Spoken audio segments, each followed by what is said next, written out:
Colossenses capítulo 3, versículo 18 a 21. Todos em pé ainda, por favor. Um minutinho só. Eu quero destacar aqui 4 verdades nesses versículos a respeito do projeto de Deus para a sua família. Porque famílias importam. Família é importante. O texto sagrado em Colossenses capítulo 3, 18 a 21. Você que nos acompanha, que Deus possa falar ao seu coração agora no nome de Jesus Cristo. Onde quer que essa imagem, esse áudio chegue agora, que Deus fale ao seu coração para a glória do Senhor. Queremos nesse momento fechar a conferência da família que começou na sexta-feira. Tivemos mensagens hoje, ontem à noite, sexta também, e queríamos fechar agora. Colossenses capítulo 3, 18 a 21 nos desafia da seguinte maneira: esposas, submetam-se a seus maridos, como convém ao Senhor. Maridos, amem suas esposas e não fiquem amargurados com elas. Filhos, obedeçam a seus pais em tudo, pois isso agrada o Senhor. Pais, não provoquem seus filhos para que eles não fiquem desanimados. Deus amado, tenha misericórdia de nós. Pedimos que o Senhor desperte cada um que compõe esse texto sagrado, que é a composição da família: marido, esposa, pais e filhos. Clamamos para que Teu Espírito Santo fale ao meu coração enquanto eu falo, e que fale ao coração de cada um enquanto escuta. E em Teu nome eu repreendo toda ingerência do mal, no nome de Jesus. Amém. Por favor, pode se assentar. Qual foi o plano original de Deus para a família? Infelizmente, irmãos, quando se pensa na família, muitos não têm boas lembranças. Não é verdade? Minha mãe, ela tem vários filhos, predominantemente homens. E de madrugada ela está dormindo lá em casa e o controle do quarto, é um controle que controla a lâmpada e o ventilador caiu. E minha mãe descreveu para minha esposa o susto que ela teve, achando que aquilo poderia me incomodar. E é óbvio que esse registro que minha mãe tem é um registro que ela traz do marido que ela teve. Meu pai foi um homem muito cruel. E isso registrou minha mãe. E minha mãe, predominantemente, só tem homens. Até minha irmã é quase que homem. Porque, sério, eram 9, com meu pai 10. E dentre esses 9, só restou minha irmã. E minha mãe, é claro, né? Um time de 11 novamente. E essas 2 mulheres estavam entre 9 homens. Na Escritura existem apenas 4 capítulos sem pecado: Gênesis 1 e 2 e Apocalipse 21 e 22. Os demais capítulos da Bíblia toda, você vai encontrar uma descrição de pecado. Até mesmo as Escrituras têm muitas histórias trágicas sobre família. E Deus não é um pai coruja que conta apenas coisas boas dos seus filhos. Deus é aquele que conta as coisas boas, mas não deixa de descrever também aquelas coisas ruins que seus filhos fizeram ou fazem. E nós encontramos nas Escrituras Sagradas. Por exemplo, Adão e Eva pecaram. E Adão respondeu culpando sua esposa. Eles então foram pais de 2 filhos homens, e um dos filhos matou o outro. Abraão, o homem escolhido de Deus, casou-se com 2 mulheres, quebrando o desígnio de Deus, e por fim expulsou uma esposa e seu filho de casa. Jacó se casou com várias mulheres, como seu avô. Seus 12 filhos acabaram vendendo o irmão mais novo como escravo. Seus 11 irmãos, aliás, filhos, acabaram vendendo o menor como escravo. Que coisa interessante. Davi esposou várias mulheres e seu filho estuprou sua própria irmã. Então o irmão da filha, Absalão, matou o filho que a estuprou. Quando consideramos as narrativas bíblicas, vemos muitos relacionamentos familiares que foram quebrados pelo pecado. E é isso que o pecado tem feito ao longo dos anos. A história de hoje não é diferente, o contexto onde eu e você estamos inseridos. O pecado ainda destrói os relacionamentos familiares. O pecado tem jogado famílias na vala comum. Portanto, não temos grandes modelos fora do plano de Deus, no próprio Escritura de Deus, ou seja, no mandato de Deus. Quando nós olhamos a palavra de Deus, os homens e as mulheres pecaram. Na verdade, hoje vemos os efeitos do pecado na redefinição do casamento. Infelizmente, na nossa sociedade hoje, já se pode contrair núpcias homem com homem, mulher com mulher. Em algumas culturas, os homens tomam muitas esposas, e em outras, o homem pode tomar um homem e a mulher pode tomar uma mulher para contrair núpcias. Qual é então o plano de Deus para a família? Como podemos então ter o relacionamento de Deus dentro da nossa própria família, aquilo que Deus de fato plantou, estabeleceu? Quando nós não valorizamos nossa casa, nossa família, nós vamos permitir que o pecado entre e traga mais destruição cada vez maior. E de repente a gente também já faz parte dessa estatística de separado, divorciado, ferido e ferindo. Os relacionamentos que tenho em minha família são os reflexos da minha vida espiritual que eu tenho com Deus. Você já parou para pensar qual é a relação que você tem com Deus? E a relação que você tem com Deus está refletindo na relação que você tem com sua mulher, com seu marido? Eu postei hoje à tarde isso no Instagram. Muitas vezes, quando uma pessoa vem a Cristo, não há uma mudança imediata. Mas em Colossenses capítulo 3, Paulo então começa progressivamente a mostrar que uma vez que você está em Cristo, tais mudanças precisam afetar você todo e em todas as relações, inclusive familiar. Ele começa no capítulo 1 falando sobre a nova posição do crente em Cristo. Ouça o que ele diz: desde então você foi ressuscitado com Cristo, coloque o seu coração nas coisas de cima, onde Cristo está sentado à destra de Deus. Colossenses capítulo 3, versículo 1. Quando um crente então foi salvo, ele foi espiritualmente identificado com Cristo. E uma vez que nós estamos identificados com Cristo, nós precisamos então fazer refletir essa imagem de Cristo nos nossos múltiplos relacionamentos. Ele morreu com Cristo, ele ressuscitou dos mortos com Cristo, ele agora está sentado com Cristo nos lugares celestiais, conforme Efésios capítulo 2, versículo 6. No entanto, essa posição não deve ser simplesmente uma nota mental. Eu agora fui identificado com Cristo. Esse negócio tem que ser algo prático, tangível, mensurável, perceptível. Uma vez que você foi identificado com Cristo, você agora precisa viver isso no seu relacionamento familiar para a glória de Cristo Jesus. Ou seja, deve mudar a maneira como uma pessoa pensa. Paulo então diz para pensar nas coisas lá do alto e não nas coisas que são aqui de baixo. Quando nós pensamos nas coisas aqui de baixo, nós estamos revelando a nossa essência e a nossa identificação. Deve mudar a roupa que vestimos. Paulo diz à igreja para tirar as velhas roupas de pecado e colocar novas vestimentas, novas roupas de justiça que se encaixem em nossa posição celestial em Cristo Jesus. E Paulo vai fechando o cerco cada vez mais. Em Colossenses capítulo 3, versículo 15 e 17, ele então descreve as prioridades de nossa posição celestial, as vestes externas de cada crente. Devemos então deixar a palavra de Cristo, irmãos, habitar ricamente em nós. Deve ser o nosso desejo conhecer a palavra de Deus mais diariamente e permitir que ela molde os nossos pensamentos e, consequentemente, os nossos comportamentos. Só assim experimentaremos. Também devemos fazer tudo no nome do Senhor Jesus. Devemos buscar a sua glória em tudo que fizermos. Essas são as prioridades do cidadão celestial. E como é que está a nossa relação com Deus? E essa relação com Deus, então, reflete na relação conjugal. No entanto, as perguntas permanecem. E quanto aos nossos relacionamentos? Como minha posição em Cristo deve afetar a minha vida conjugal? Será que está afetando de fato ou é só apenas um discurso? Uma repetição, uma frase automática? Nessa mensagem, eu quero então mostrar para vocês nessa noite qual é o projeto de Deus para sua família. Por que a sua família, de fato, tem que ser importante para você? E Paulo, então, trata 4 áreas fundamentais aqui nesse texto. A primeira é a responsabilidade da esposa para o marido. Esposas, submetam-se a seus maridos como convém ao Senhor. Capítulo 3, versículo 18. Falar de submissão hoje, numa sociedade predominantemente feminista, é comprar uma briga. Porque esse conceito parece que agride os ouvidos das mulheres. Primeiro, irmãos, vemos o papel da esposa, e Paulo diz: esposas, submetam-se aos seus maridos como convém ao Senhor. A esposa deve submeter ao marido porque isso é adequado ou apropriado à posição que ela exerce em Cristo Jesus. Mas qual é a ideia de submissão? Qual é a ideia de submeter aqui, segundo a palavra de Deus?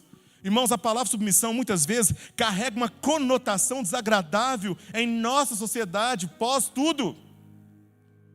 E graças a Deus, no meio cristão, nós somos ousados em falar, porque nós temos que falar a palavra de Deus, e nada mais, nada menos. Mas deve-se notar, submissão não significa inferioridade de jeito maneira. Se você, minha irmã, se você é adolescente, acha que submissão é inferioridade, você está extremamente enganada. Se você, homem, acha que é isso, você está também diretamente equivocado quanto ao conceito da palavra de Deus. A submissão não implica que a esposa seja menos do que o marido, nunca. Pois a Escritura proclama claramente a igualdade de todos diante de Cristo. Gálatas 3:28 diz o seguinte: não há judeu, não há grego, escravo nem livre, homem ou mulher, pois todos vocês são um em Cristo Jesus. Não há inferioridade entre homem e mulher, nem entre escravo e senhor, grego, judeu, em hipótese alguma. Existe igualdade em Cristo, irmão, para a glória do Senhor. Existe igualdade em Cristo. Que coisa libertadora! Glória a Deus por isso. No entanto, nossa igualdade e unidade em Cristo não remove os nossos papéis. Igualdade e unidade, papéis diferentes. É isso que a Bíblia diz quando se fala de submissão. O que Gálatas ensina não muda o fato de que o escravo ainda deveria se submeter ou obedecer ao seu mestre. Mesmo ele sendo igual ao seu mestre, ele precisava submeter ao seu mestre. E é isso que a Bíblia diz quando a esposa deve submissão ao seu marido, ou submeter ao seu marido. Algumas feministas se opõem aos ensinos de Paulo, afirmando que as mulheres não precisam mais se submeter aos seus maridos. Não é isso que a Bíblia diz. E quando assim você arvora, quando assim você age, você está estabelecendo um novo modelo para que seus filhos possam imitar, para que suas filhas possam imitar.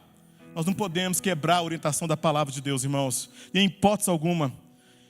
Por que então a mulher chamada a submeter ao seu marido? Por que a esposa precisa submeter ao seu marido? Como isso se reflete no resto da Escritura? Nós encontramos ensinamento bíblico para que isso possa acontecer, para que a harmonia possa predominar, para que Deus seja glorificado no relacionamento familiar. A resposta para isso remonta à história da criação. Gênesis 1:26 diz, e Deus disse: façamos o ser humano à nossa imagem, conforme a nossa semelhança, tenha ele domínio sobre os peixes do mar, sobre as aves dos céus, sobre os animais domésticos, sobre toda a terra e sobre todos os animais que rastejam sobre a terra. Deus criou o ser humano à sua imagem, a imagem de Deus o criou, homem e mulher os criou. Glória a Deus por isso. Quando Deus Trinitário fez o homem à sua imagem, Ele fez duas pessoas que seriam uma só carne. Está lá em Gálatas 2:24.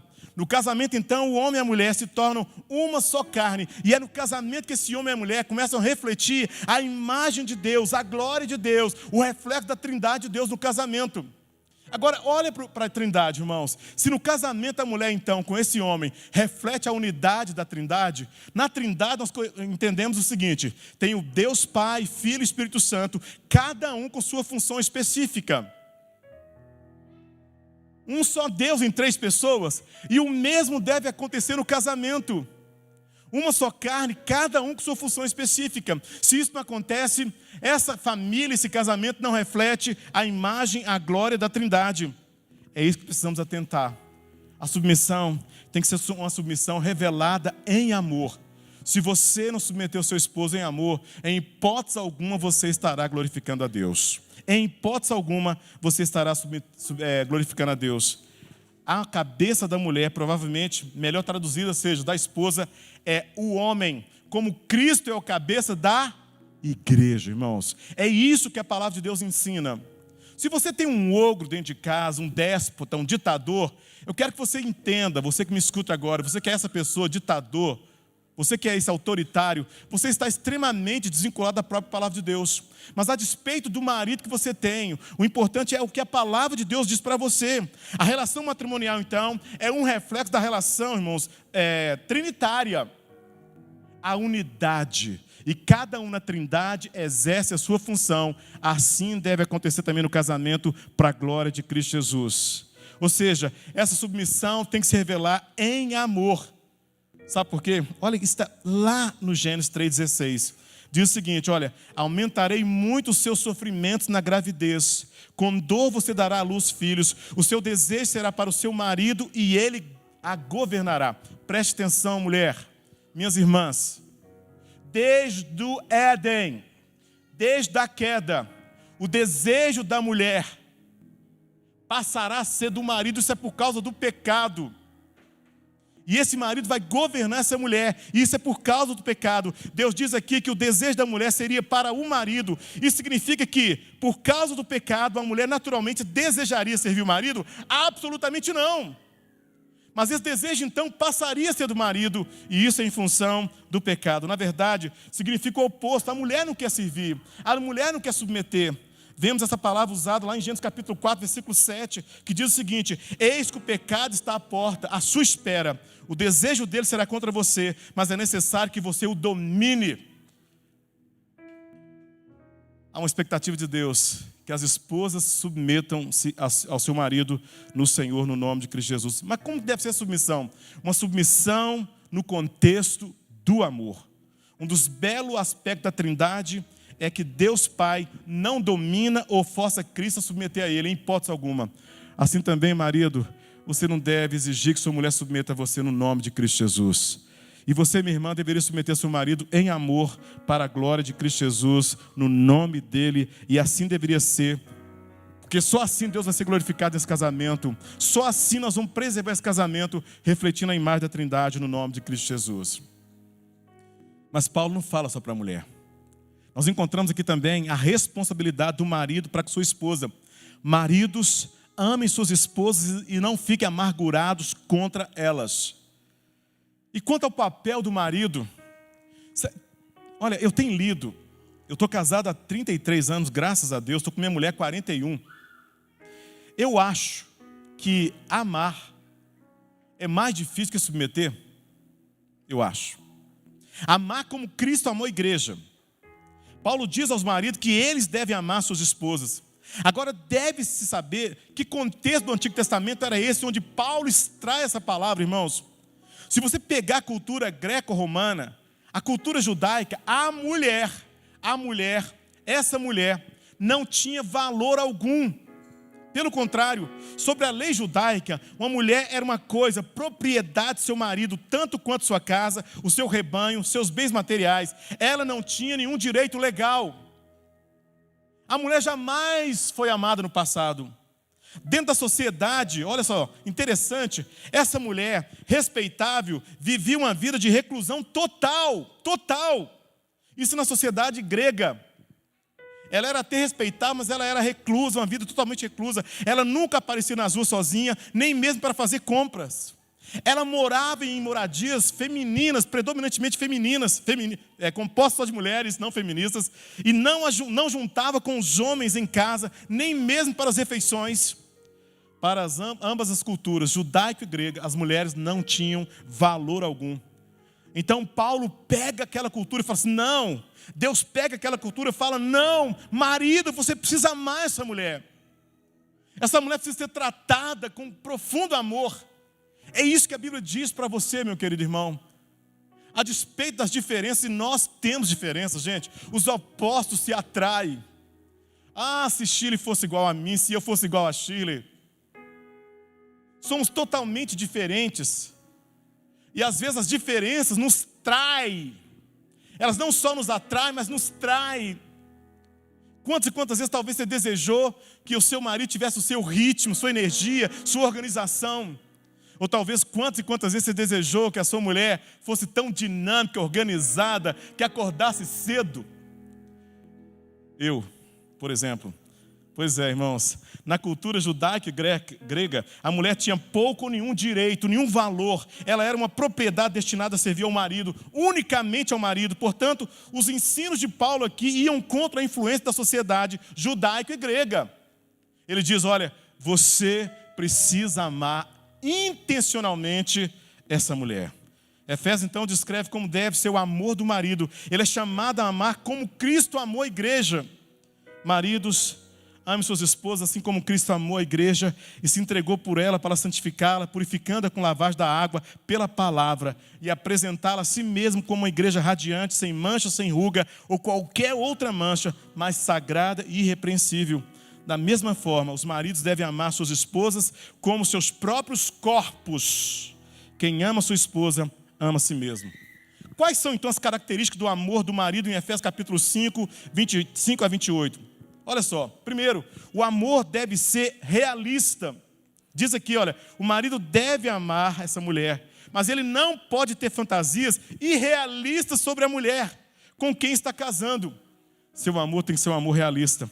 É isso que a palavra de Deus nos ensina. E quando nós entendemos isso, irmãos, nós não nos frustramos. Nós não nos frustramos. Aliás, é um pouco de conhecimento para vocês. Sabe por que a gente ama as pessoas? A gente ama as pessoas porque nós amamos o que de nós há no outro, porque a tendência é a gente odiar. Por isso que às vezes você acha que o outro é bom demais ou que você ama demais. Você começa a identificar suas próprias características no outro. Segundo lugar, o amor deve ser sacrificial. Ele deve amá-la como Cristo amou a igreja e está disposto a morrer por ela. É isso que a palavra de Deus então diz. Esse amor tem que ser não só sacrificial, mas esse amor também tem que ser proposital. Você decide isso.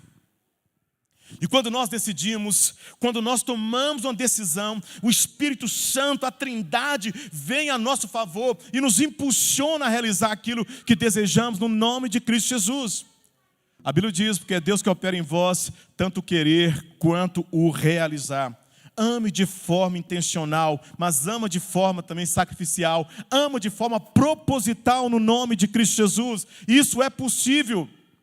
Para você que está em dúvida sobre o amor para com seu marido e sua mulher, a Bíblia diz o seguinte, olha, maridos, ame intencionalmente, sacrificialmente sua mulher. Por quê? Deus nos habilita a amarmos os nossos inimigos, orarmos por quem nos persegue e falarmos bem por aquela pessoa que fala mal da gente.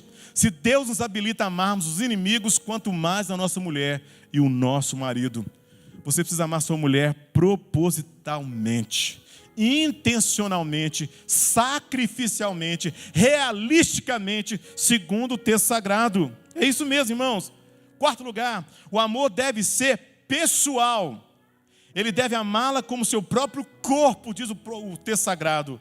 Todos os dias o marido escova os dentes, toma banho, penteia o cabelo, passa uma pomada lá da Mutari, é o meu caso.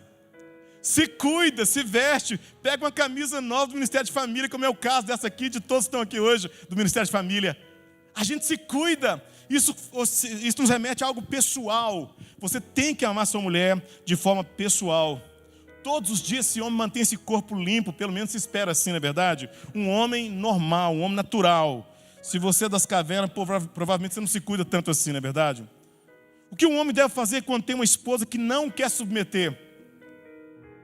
Presta atenção, ele deve exigir submissão, ele deveria ficar amargurado para com ela? Em hipótese alguma.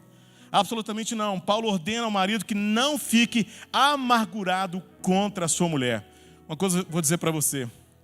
Casamento não é um produto que você compra do Mercado Livre ou do AliExpress. Não. Você não pode devolver no nome de Cristo Jesus. Tire isso da sua cabeça no nome de Cristo Jesus. A gente não sabe escolher, gente, é sério. A gente não sabe escolher. A gente tem ouvido alguns pregadores aí, cômicos, você sabe, né? Que a gente de fato não sabe escolher. Mas, sinceramente, é só sobre oração mesmo. Você precisa orar, ter vínculo. E depois que contrair núpcias, sinceramente, se entregar. É um bang jam que você pula e corta o elástico. Não tem volta no nome de Cristo Jesus. Você tem que ficar ali para sempre. É para sempre no nome de Cristo Jesus. Esse é o desejo de Deus. Diferente disso, é o desejo das trevas. É o desejo do homem egocêntrico sem Deus. E às vezes nós nos deixamos dominar pela cultura reinante e começamos a pensar não mais biblicamente, mas mundanamente. E isso entristece o coração de Deus. Pois é, irmãos. O homem deve amar a sua mulher sacrificialmente. O que a mulher então deve fazer quando o homem não a ama? Quando esse homem não exerce a sua liderança espiritual? Ela deve continuar a submeter-se a ele? Orar? Amar? Sim, segundo a palavra de Deus. Sabe por quê? Tem um segredinho, gente. Um segredinho.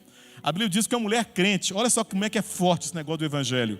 Uma mulher crente santifica o seu marido ímpio, pecador, endemoniado, apenas pelo convívio. Se você consegue santificar um ímpio, pecador, endemoniado, imagine um homem mais ou menos meia boca. Você consegue imaginar o que pode acontecer ou não? Não dá para descrever. Então, ela deve continuar a se submeter a ele, segundo a palavra de Deus, orar por ele, amá-lo. Ela deve encorajá-lo gentilmente no papel de liderança e continuar exercendo a sua função segundo a palavra de Deus. Esposas, diz aqui, da mesma forma sejam submissos seus maridos, para que se algum deles não acreditar na palavra, sejam conquistados sem palavra pelo comportamento de suas esposas, quando virem a pureza e reverência em suas vidas. Está lá em 1 Pedro capítulo 3, versículo 1 e 2. Olha que bênção, gente. Minha irmã, não perca essa oportunidade. Uma vez que você está casada, está casado, Deus te deu um grande privilégio, um campo missionário. Ganhar alguém para Cristo, enquanto você convive com essa pessoa em matrimônio, no nome de Cristo Jesus. Mas esse texto vai além. Esse texto mexeu comigo quando falou dos filhos. E aqui nós encontramos também a responsabilidade das crianças para com seus pais. Filhos, obedeça a seus pais em tudo, porque isso agrada ao Senhor. Colossenses capítulo 3, versículo 20. Filhos, obedeçam seus pais em tudo, porque isso agrada ao Senhor. Irmãos, eu preparei hoje à tarde lá, diante da minha mãe e da minha esposa, um material para amanhã, 6:30 da manhã. O que falta na disciplina.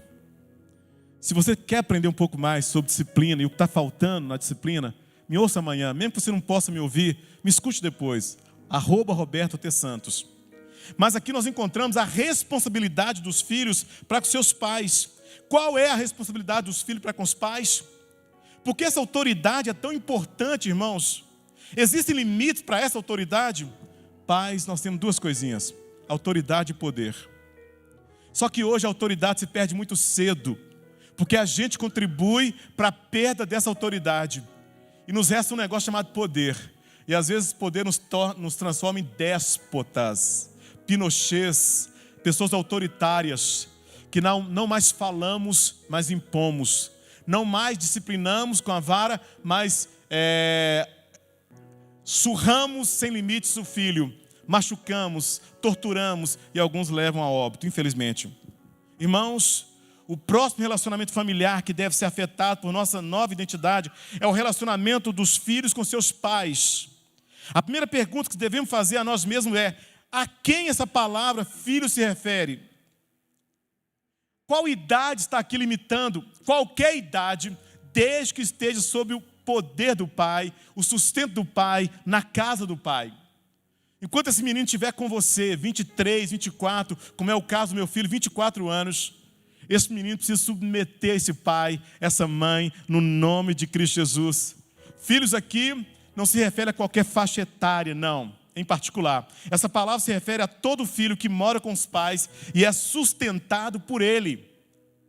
Se você tem um menino de 30 anos lá, já deveria estar fora.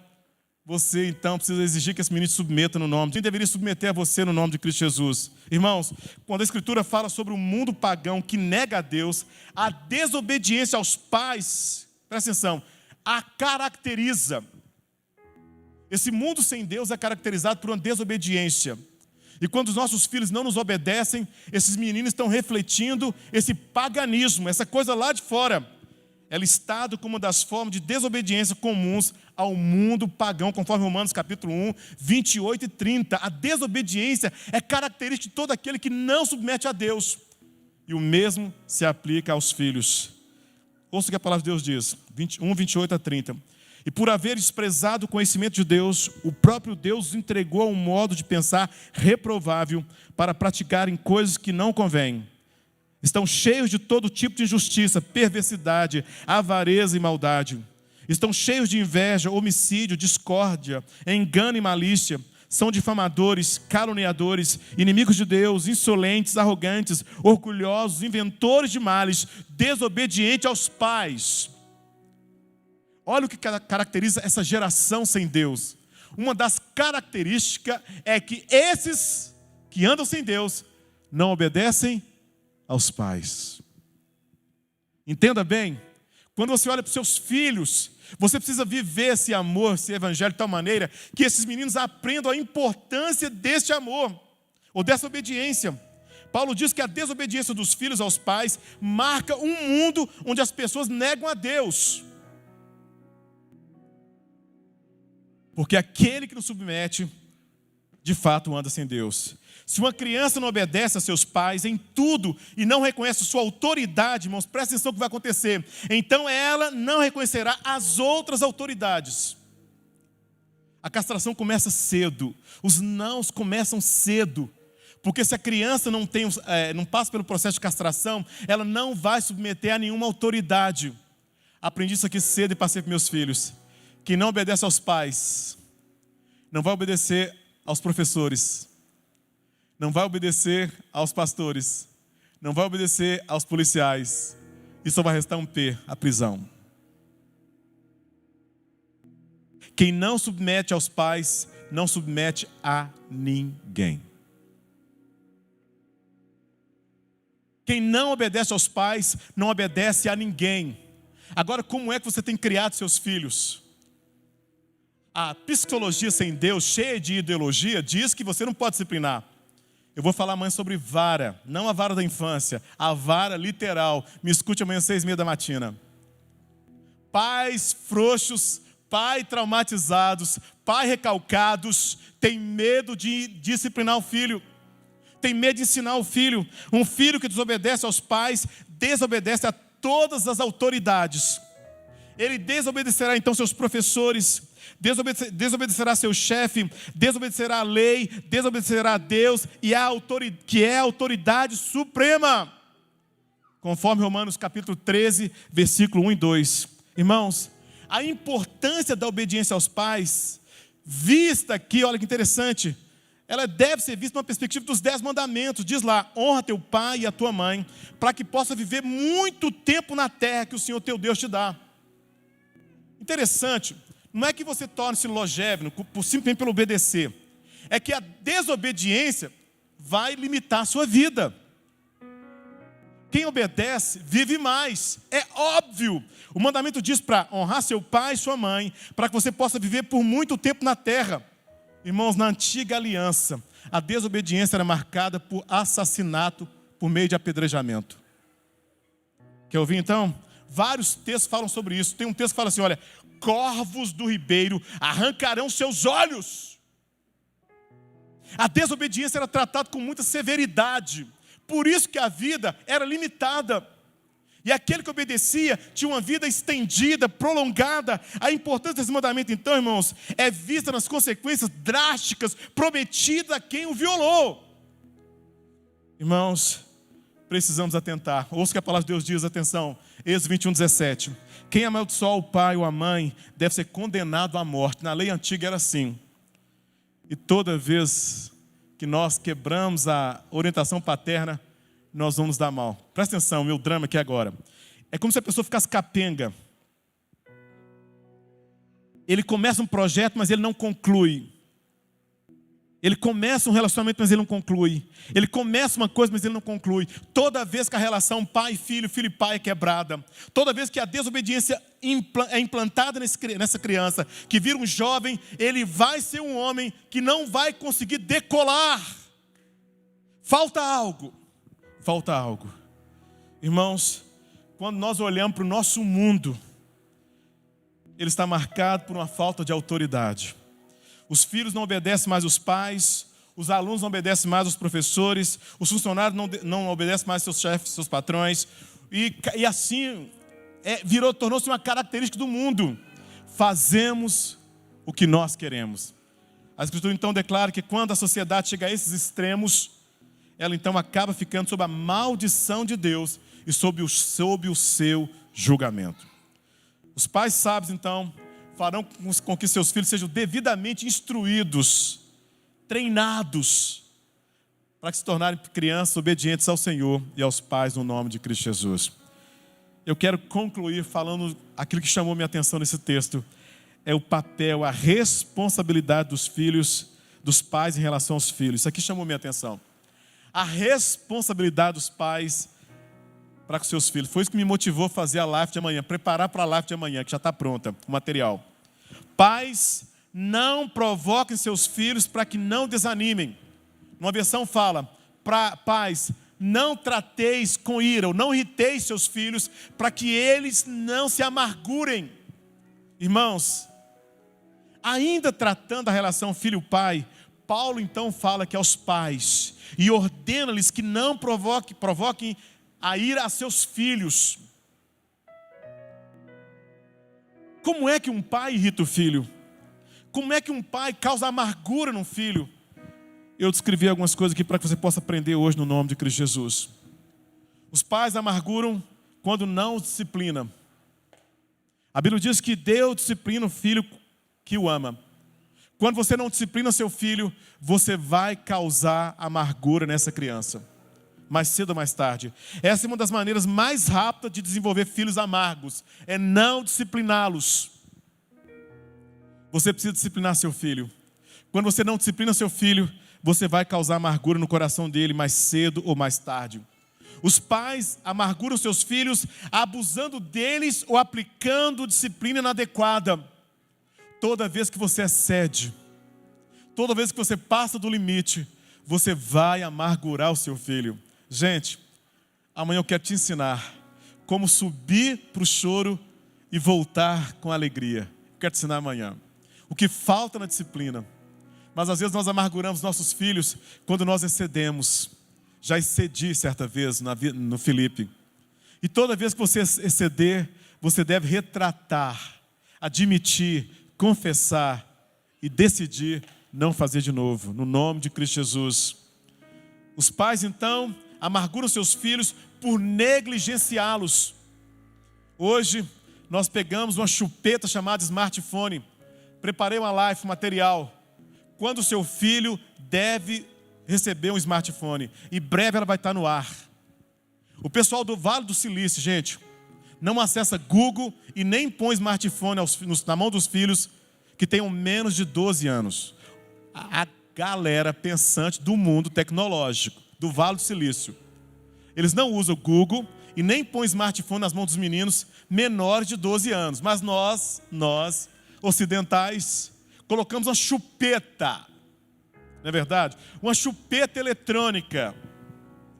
E viciamos nossos meninos, tornam-se adictos. Quando nós então negligenciamos nossos filhos, nós vamos causar amargura no coração deles. Muitas crianças crescem amarguradas, porque seus pais estão por perto. Sim, consequentemente, eles carecem do amor, carinho, atenção, toque, afeto. Eu atendo adultos, jovens, só não atendo crianças.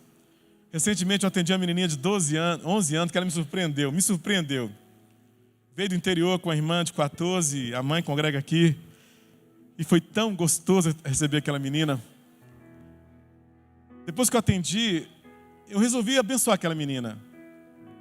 Abençoei com R$50 e eu cumpri o que Deus mandou fazer. Tem gente que entra na minha sala e sai com 600, tá? O que Deus manda eu faço. E aquela menina queria me abençoar também. Ela saiu com a mãe e falou assim: mãe, nós temos que abençoar o pastor, porque ele nos abençoou. E ela foi na Araújo com a mãe, comprou cacau show, gente, olha que legal. E trouxe. E o vigia, o porteiro, falou assim: você não pode entrar, o pastor Beto tem atendimento. E a mãe que me falou isso hoje. Mas eu quero só passar lá para entregar para ele o negócio. Isso tem mais ou menos 3 semanas, e ela entrou e me entregou, e foi uma festa lá. Eu em atendimento, abri a porta, parei o atendimento aqui na igreja, e ela me entregou, e foi muito comovente, que eu citei essa menina inteira na live que eu fiz. E hoje a mãe me contou essa história. Irmãos, às vezes nós amarguramos nossos filhos quando nós os negligenciamos. Pai, sua menininha pode ter virado adolescente, os seios ter surgido. Você precisa continuar abraçando essa menina, elogiando essa menina no nome de Cristo Jesus. Você precisa abraçar seu filho, beijar seu filho, elogiar seu filho no nome de Cristo Jesus. Eu tenho um filho de 24 anos e um de 30. Eles são totalmente diferentes. Um tem o meu temperamento, o outro da mãe, água e óleo. Mas ambos são carinhosos, porque lá em casa o afeto é de graça. Uma das marcas que eu tenho é o carinho, o amor, assim. Mas o mais novo, quando ele se aproxima de mim, normalmente é assim. Ele aproxima assim, para eu beijar a testa dele. Ou então estendendo a mão para me cumprimentar quando eu estou sentado. Isso é muito bom. Me lembro certa vez que meu filho, as pessoas aproximavam dele elogiando: olha, você é tão bonito, tão bonito. E ele falava o seguinte com 6 aninhos: eu sei. Não negligencie sua filha. Não negligencie seu filho. Senão você vai amargurá-la. E isso não vai fazer bem, vai fazer muito mal. Os pais amarguram os filhos quando eles os negligenciam. Irmãos, não só isso. Os pais amarguram os filhos quando não demonstram afeto. Não basta dar coisa, gente. Não basta colocar um smartphone. Não basta dar um iPhone. Não basta colocar um iPad na mão. Não basta colocar uma viagem, escrever no intercâmbio internacional. Não basta. Não basta. Hoje eu e o Yuri estávamos conversando com um pai, amigo nosso, e a gente estava falando sobre isso, né? Característica de filhos. E essa menininha parece que ela tem uma tendência meio underground, né? E é claro, o pai é todo assim, parece que é mais boy. O pai parece um boy, né? Então ele quer um cara, assim, um amigo dessa menina, boy. E a menininha tem suas tendências underground, então ela não identifica com os boys. E às vezes nós não compreendemos os gostos dos nossos filhos. Nós queremos que eles pensem como a gente, não é verdade? Que eles gostem daquilo que a gente gosta. E de repente a gente está negligenciando o quê? O afeto, porque eles pensam diferente da gente, eles gostam de coisas diferentes da gente. Olha, já fiz uma live sobre isso. Aliás, foi uma foto. Criar filhos é criar de tal maneira que ainda que você torça para o Galo, ele tem a liberdade de torcer para o Cruzeiro. É isso, é dar liberdade. Irmãos, quando nós pensamos em família, nós precisamos então rever aquilo que nós pensamos a partir daquilo que a palavra de Deus diz, e não a partir daquilo que a sociologia, que a filosofia, que a psicologia está ditando sobre nós. A família no olhar de Deus é uma família importante, tão importante, que nós encontramos aqui em vários momentos diretrizes para que essa família funcione segundo o propósito eterno de Deus, no nome de Cristo Jesus. Portanto, como é que você está em família? Que valor você tem dado à sua casa, ao seu marido, à sua esposa, aos seus pais e aos seus filhos?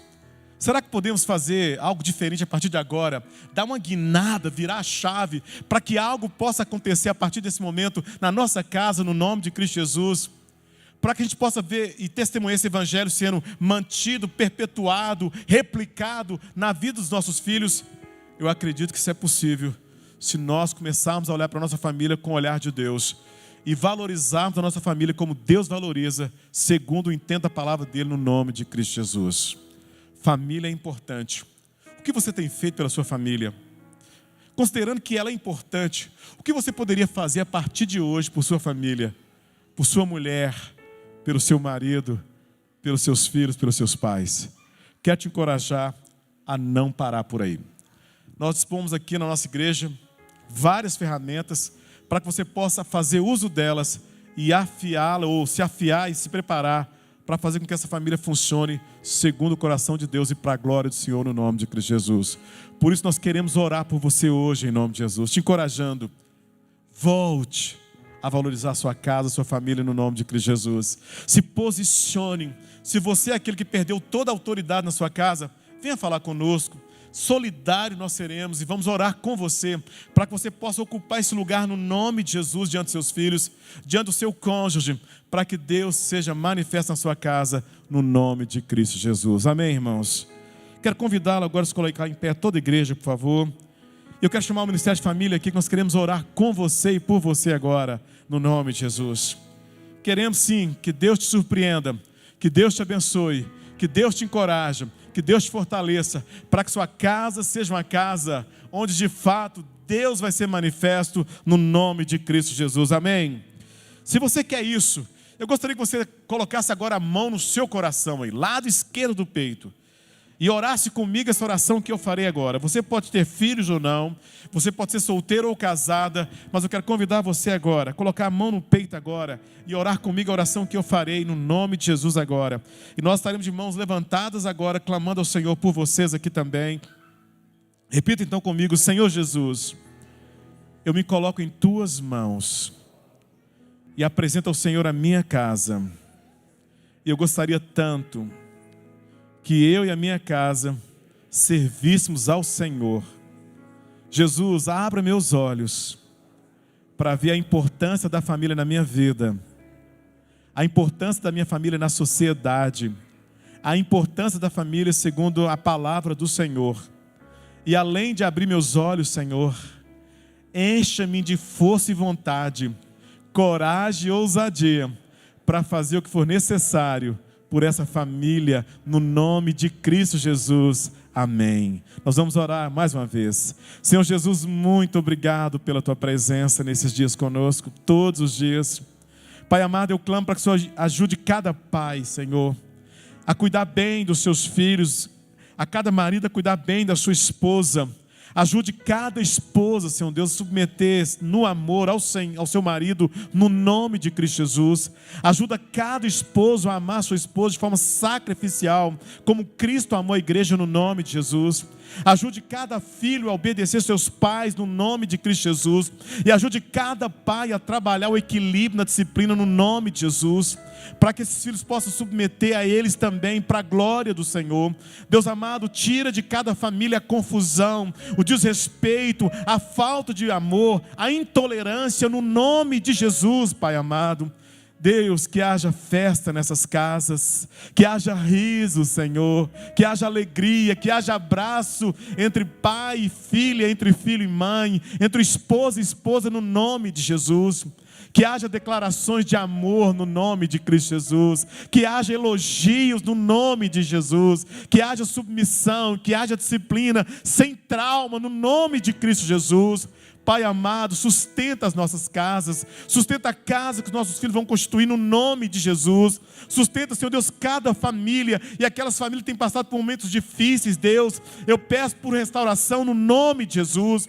Reconcilia o coração de marido para com sua esposa, de filhos para com os pais, e pais para com os filhos, no nome de Jesus. Repreendendo todo o intento das trevas, toda ação de Satanás, quebra a ação do inimigo no nome de Jesus.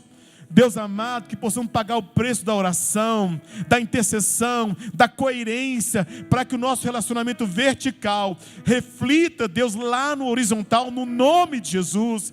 Que haja assim, Deus, espiritualidade em cada lar, para a glória do Senhor. Por isso, Deus, gere esperança aqui nos pais, gere esperança nos cônjuges, Senhor Deus, gere esperança nos filhos, Senhor Deus, esses que ouviram a mensagem, que entenderam, que eles possam obedecer seus pais, no nome de Jesus. Deus amado, que haja um tempo novo aqui em cada família, na oitava, e onde essa mensagem chegar, para a glória do Senhor. Obrigado, porque a família é importante para o Senhor, e que vai ser importante para nós, no nome de Jesus. Amém e amém.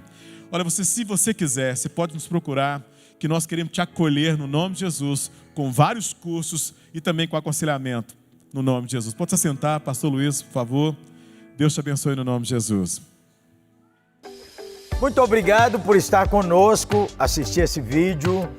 E eu quero lhe pedir duas coisas. Primeiro, dê o seu like, gostei. Segundo, compartilhe esse vídeo. Peça a seus amigos para se inscrever no canal da Oitava. Amém? É bênção para você, para os seus amigos e para nós também. Um abraço, hein?